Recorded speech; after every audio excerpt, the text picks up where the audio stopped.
Damn ignition. Good morning, y'all. Good morning, good morning, good morning.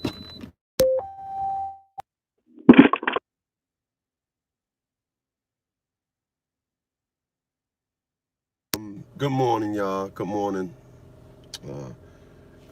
I'm gonna show y'all. I have 3 YouTube channels that I'm currently active on, and these are my books. And I'm just gonna show y'all this one. This is Facts at 100%.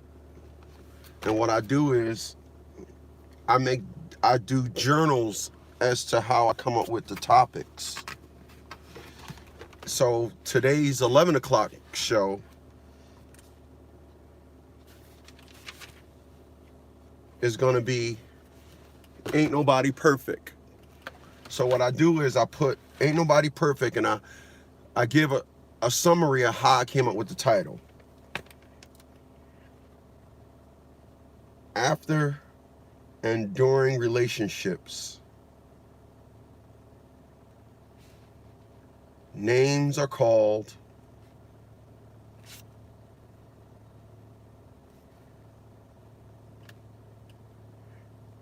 and deliberate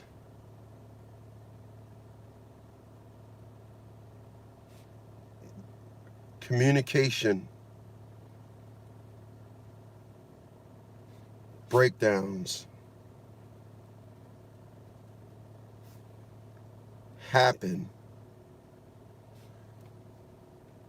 causing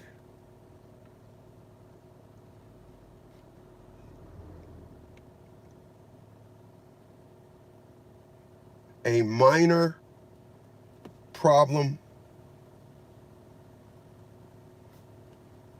to become catastrophic.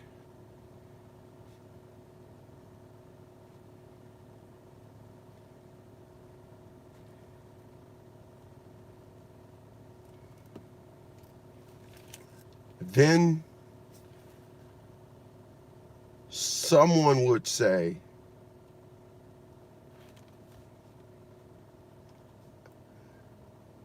I ain't perfect.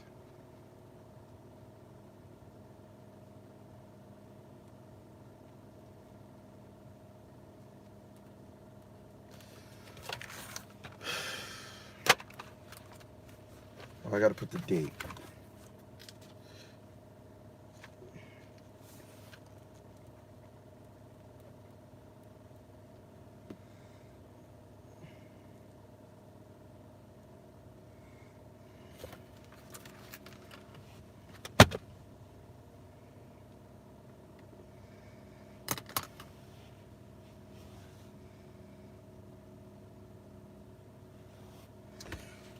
All right.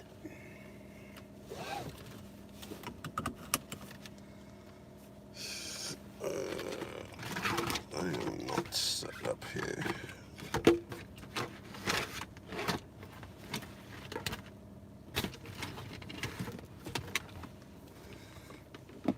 All right, good morning, y'all. So I'm going to explain to you guys why I never name call. And it's something. This is going to be a quick one. It's something that I learned when I was the ripe old age of 6.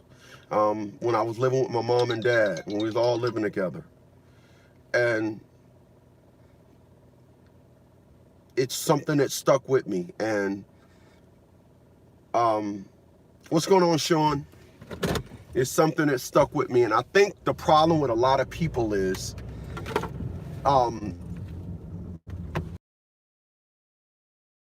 they truly think that the way that they are is an act. They think that the way they are is, oh, you just saying that now. I think that's what the problem with women, and what I was told when I was 33 years old, if you can remember, Chris, you always gonna have a problem with women. Why? Because you don't lie. Why? Because you snore. Why not? Because You flirt right in front of them and don't even and act like you ain't doing it. You'll sit down there and call your ex-girlfriend and think there's nothing wrong with it. Why will I have problems with women because I don't lie? Think about that. And that is the premise of how I'm moving forward with dealing with women. I'm not giving a woman honesty. I'm not giving a woman transparency. I'm not doing it no more. I'm not. I realized what my psychiatrist said was something that I knew I had in my brain all along. Your expectations of people, you need to expect them to be themselves. I expect a woman to be dumb. I expect a woman to just not be honest. I expect a woman to think that she's above reproach. I expect a woman to think that she is just flawless. So I'm not going to put myself in a position with a woman to have to deal with that side of them. I'm not. It's only smart. I evolve. I'm logical. I'm smart. I'm not putting myself in a position where I have to deal with that side of a woman. It's not going to happen. I'm 52 years old. Everyone I meet, they say, "Oh, I'm not like that." They're all like that. They all like that. You got individuals that admire these love shows and they want to go out. One dude said, "Oh, Bill Bellamy, mad is not allowed in his house," and his wife was like, "Yeah, so I got to go in the other room and yell and kick and scream." And then individuals, they could talk like a baby to everybody else and turn out the cheek to everybody else. And then when they talk to their man, they just this mean ass fucking person. I'm not doing it no more. It's okay. I figured out how to exist. But I'm gonna tell you guys this morning why I don't resort to the name calling. I said this a couple of times, but right now it's going to be exclusively for this topic. My mom and dad broke up when I was like 7. I was 7.5 because it was the summer. I was 7.5, and that December I would have been 8. And when we lived with our dad, when we lived with our father, when we all lived together, let me just simply simplify it by saying that. There was this family that they always got into arguments. They always got into arguments. Yeah, it would go all the way down the side. They always got into arguments. And when they got into arguments,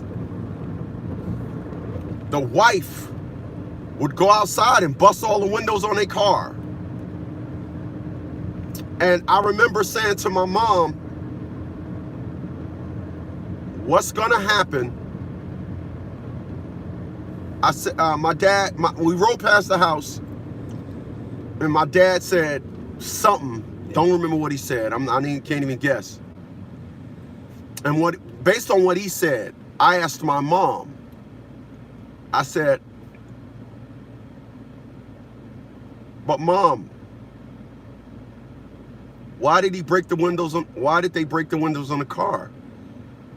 My mom said, without turning around in the back seat, she said, "Because they were mad at each other."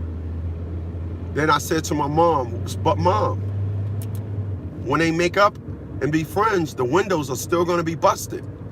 And my mom turned around in the back seat and she looked at me. People, it was at that point. I'm not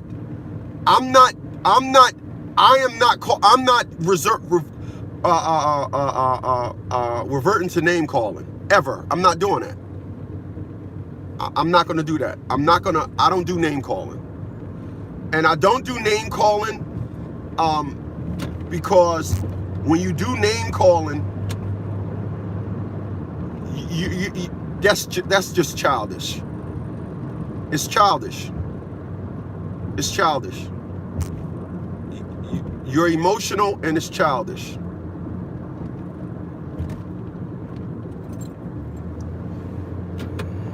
You're emotional and it's childish. That's what you are. You got individuals that can articulate, an individual go through life and they will articulate someone else, and out of convenience they will not understand what they're saying out of convenience, so they can be that person. And I'm telling you, a woman destroyed the relationship with my child and me, and everything you hear about me are facts. This is why I don't call her the B word. I don't call her the bum. This is why I don't do none of that. I don't resort to name calling. And like I said earlier, individuals meet me and they're like, that's just a little part of him. No. So they gotta, you know, it's kind of like why I changed the name to the channel.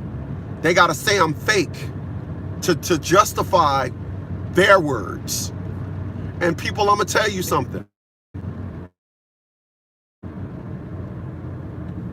I'm gonna tell you something.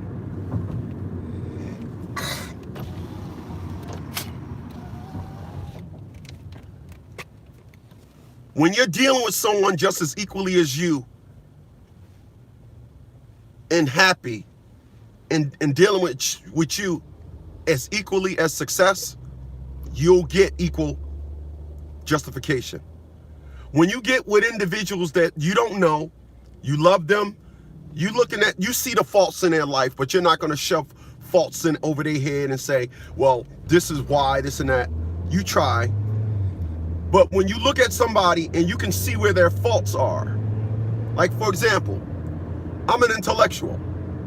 You're not going to hear me, nah, I mean, and this and all that. I don't give no parts of me to hip hop. When you see a person and they got a talent but they got a hip hop flavor, I truly think, I love Mary J. Blige, but I truly think she could have been in the class of like Anita Baker, Sade, if she would have just, you know, now she's doing black crime shows. I don't watch none of them shows. That's just me. I don't watch none of them. But I remember when the one time she accepted her award and she was drunk. And that's just the flavor of individuals in hip hop. Big ass nigger rims on a car. Just dressing hip hop. Everybody think Ugg boots is the shit. Hey, I got a pair of Uggs. You'll never catch me in a pair of them pieces of shit. I wear Havana Joe. They're from Spain. $450 a pair. Seamless leather. I stitched leather. I don't wear fucking and the entire inside is leather too. It's not leather outside, suede inside. It's leather and leather and leather.